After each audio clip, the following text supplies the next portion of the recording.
Bonjour my friends, I'm Frankie and welcome to Club Foodie. When it comes to my culinary profile, I don't stuff myself making strictly French or North American recipes. No, I'm too curious for that. I love experimenting with new ingredients, herbs, spices, discovering new dishes and creating new flavor combinations. That's what I like.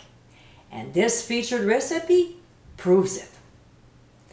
In today's episode, I'll show you how to make my Mughlai chicken. What's that, you might ask? Well, it's a curry made with onions, and lots of them, plus garlic, ginger, and other aromatic ingredients. Is it spicy? Oh yeah, but it can be made mild as well. Frankly, this is definitely a recipe you should give a try. So my friends, let's get cooking. Here we have 30 cashews, which is about a quarter cup, and we'll cover them with very hot water, not boiling though. So we'll pour just enough to cover and let them soak for 15 minutes. This will help to soften them up. All right, so now we'll place our chicken pieces in a large bowl and sprinkle on some ground turmeric as well as 1 teaspoon of garam masala. We'll also pour in some lime juice. Then we'll move the chicken around so the pieces are well coated and let them sit for 30 minutes. Meanwhile, we'll start cooking. So, in a large skillet over medium heat, we'll add 1.5 tablespoons of ghee.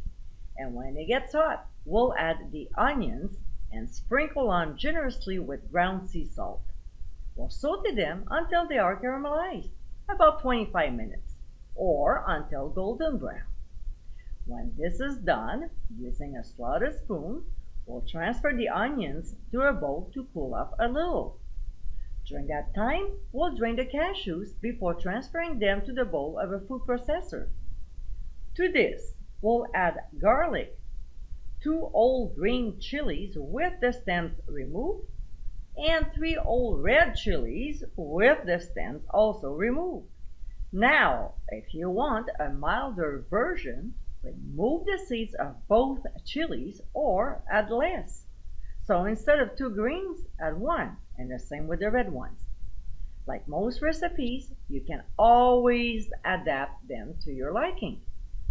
We'll also add minced ginger or caramelized onions that have time to cool off, and pour in a quarter cup of chicken broth. So now we'll process until the ingredients are well blended and the mixture looks like a thick paste.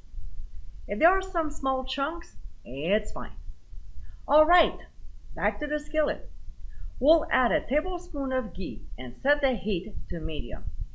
When it's hot, we'll place our chicken pieces in the pan.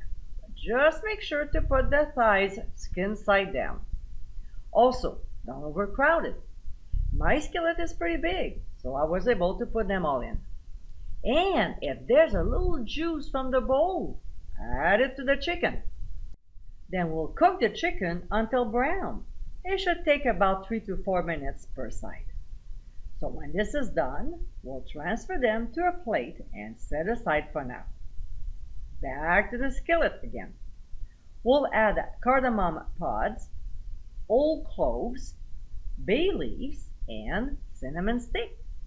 We'll saute the ingredients for about 1.5 minutes. To this, we'll add our onion mixture and give a quick stir before adding 1 teaspoon of garam masala, brown sugar, ground cumin, ground coriander, mild paprika, about 1/2 teaspoon of ground sea salt, and freshly ground black pepper. Then we'll pour in 3/4 cup of chicken broth and stir all the ingredients very well. We'll return the chicken pieces back to the skillet with the thighs skinned side up. And if there's any juices in the plate, we'll add it as well. We'll cover, reduce the heat to medium-low, and simmer for 15 minutes or until the internal temperature reaches 165 degrees Fahrenheit. When time is up, we'll spoon in about 1 cup of sour cream, which will help to tame the heat from the chilies. We'll gently stir the sauce around to blend the sour cream while covering the chicken pieces with it. We'll pour in heavy cream, stir once again, and continue simmering until heated through, about 7 to 10 minutes. When it's ready, we'll garnish with chopped cashews and chopped cilantro and serve with white rice and naan bread. And my friends, this is how Mughlai chicken, with a complex blend of spices and seasonings, this recipe is full of flavor.